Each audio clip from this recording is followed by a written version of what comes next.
So a couple days ago, my little brother came back from a 100-day party.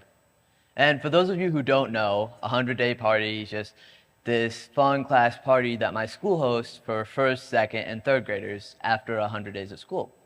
And it's a ton of fun, there's food, there's music, there's food. Um, but it really got me thinking about the 100-day parties I used to have when I was a kid. I know, so long ago, right? But I think it was around my second 100-day party. You can see me right here handing out cupcakes. That I had this sort of aha moment. So I was doing my bedtime routine, brushing my teeth, or at least that's what I told my parents. And I was just thinking, dang, life is awesome. All I have to do is wait 100 days every school year, and we'll have this awesome class party with cupcakes. I mean, who doesn't like cupcakes, right? And there'll be music, and it'll be a ton of fun. And it'll happen forever and ever and ever. But I realized that I was wrong in many ways. One, apparently, not everyone likes cupcakes. It's a sad, sad world. But two, and more concerning, I would not be having 100-day parties forever and ever and ever. And not because I would graduate school at some point or because my school would stop hosting 100-day parties. No, it would be because at some point I would die.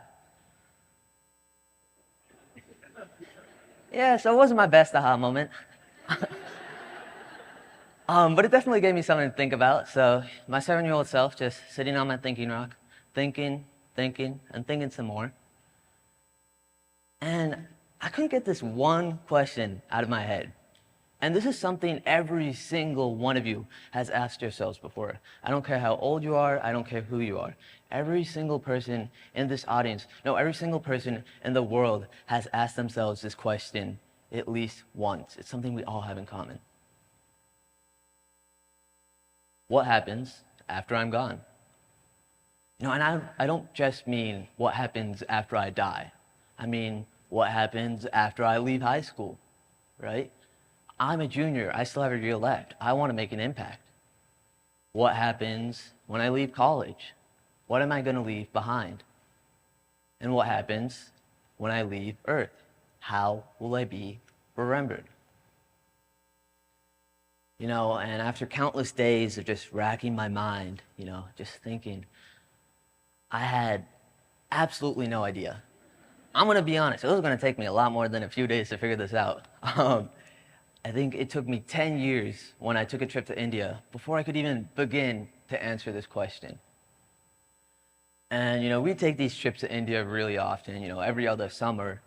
It was the only way I could see my family, All my family, except for my parents and brothers, lives in India.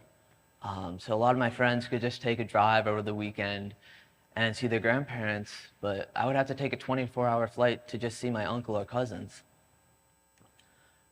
So here's me in India. I'm the grumpy little kid in the bottom left. Yeah, as you can see, I didn't really like India too much. I found it hot and noisy, and I had a terrible immune system, so I would always get sick. But it was in India that I found another thing that we all have in common. I think we can all agree that mosquitoes absolutely suck. If you've ever lived in like a hot, humid place, or if you've ever lived in India, you'll know what I'm talking about. I'm talking about like 10 mosquito bites a day. Oh, it's exhausting. But over time, I got used to India, the heat would become less bad. I would get used to the noise, and my immune system got a little bit better. I never got used to the mosquitoes, though. But during COVID, it was really tough for us because for the first time, we were not able to go to one of our trips to India because of all sorts of travel restrictions. And during COVID, my tata, which is another way of saying grandpa in my culture, was diagnosed with lung cancer. And this was really tough for me and my brothers. Because we couldn't go to India. Luckily, my dad was able to make it to India, but me and my brothers couldn't go to India. We couldn't hold his hand, we couldn't hug him or reassure him. The most we could do was go on a video call. So that's what we did. Every day we'd have a video call, and We'd say hi, and it would be a great time. But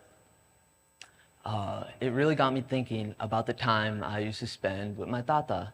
You know, here's my tata. He's not so grumpy looking guy in the middle. Um, and I would often bring him lunch under the jackfruit trees in his field. And we'd just sit there eating, and he would tell me about his life story. And I thought it was amazing how he was able to start from something so small, right? Just a small straw house, and build it up into something so big that it would outlast me and my children and their children. And that's what I want to share with you guys today. So it all started with my tata, his brothers, and their mom, my great-grandmother. And at the time, they were struggling with food. So they sold the most expensive thing they owned, their mom's golden ring, or my great-grandmother's golden ring, so they could get food. So they went to the market with their ring, and a normal person would have gotten rice, so they could sustain themselves for the rest of the year. My tata and his brothers were not normal, so they got a cow. But using this cow, they were able to make milk and sell that milk, and they were able to cultivate land and then sell that land for more, right? And they kept doing small jobs like this, very high effort, but very low profit, right? And eventually, they had enough money so they could go to the market again.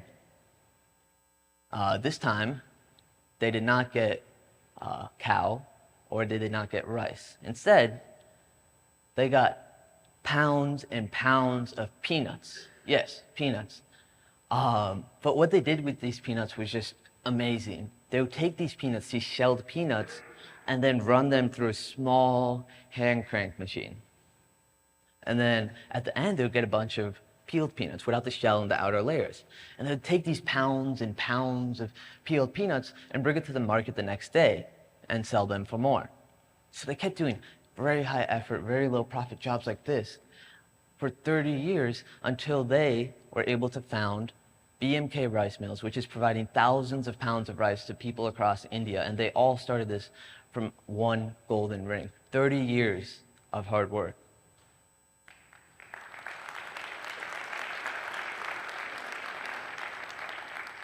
Thank you. That means a lot. But, my grandpa was able to take this spark of opportunity, just this small golden ring, and turn it into this flame of legacy, that would outlast me and my children and their children. And I thought that was amazing, And the nice thing about this flame of legacy is it behaves very similarly to a normal fire. So if any of you have ever started a kitchen fire, not that I have, but you'll know that fire spreads really, really fast. And this flame of legacy is very similar. So when me and my brothers saw what my tata could do by just putting in a lot of effort, we wanted to create our own legacies.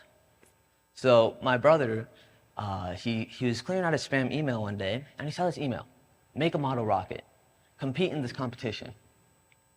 And instead of just making that model rocket and competing in that competition, he decided to put together a team at the school. He made that team a club, and then that club did participate in that competition, and many after that, until they qualified for nationals. So he was able to get the club to go to nationals and then place 27th out of the nation. My brother was able to take, the simple spark of opportunity, the simple spam email saying, hey, build this model rocket, and turn it into a nationally placing club. And that was his flame, that was his legacy. And I'll never say this to his face, but that was pretty inspiring. But, a lot of you may be asking me, well, Rohan, I don't get any golden rings or rocketry emails. To be honest, my life is kind of boring. And I actually had a very similar problem a couple months ago. I wasn't getting any sparks of opportunity. So to that I say, if you can't find the spark, be the spark. Now, I guarantee that is not going to be the most corny thing you hear today. But, like I said, I had a very similar situation a couple months ago. We were going to Arizona for a model rocketry competition.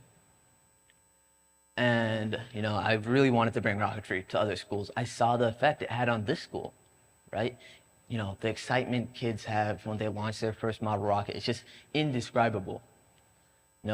So I emailed 50 schools in Arizona saying, hey, I'd love to bring model rocketry to your school. Can we make this happen? And out of the 50 schools, one got back. And they said, let's do it. So we went to that school, we spoke, and they loved it. We did a demo launch, the kids loved it. And now, in Arizona, Sonorian schools, there is a club being formed called the Sonorian School Rocketry Club that has kids in it who one day I hope will be able to spread rocketry further. So just being able to create your own spark, take your own initiative, and turning that into the flame of legacy, right? Maybe my flame is just one club in Arizona. Maybe it's just that small flame. But any flame is better than no flame. I want to leave you with one final thing today. Make change, make impact, make legacy. Now, what I tell you, I told you that wouldn't be the most corny thing you hear today. I keep my promises. But it only took me 10 years, but I figured out the answer to my question. You will be remembered for the legacy you leave behind. And your legacy is the impact you have on your community.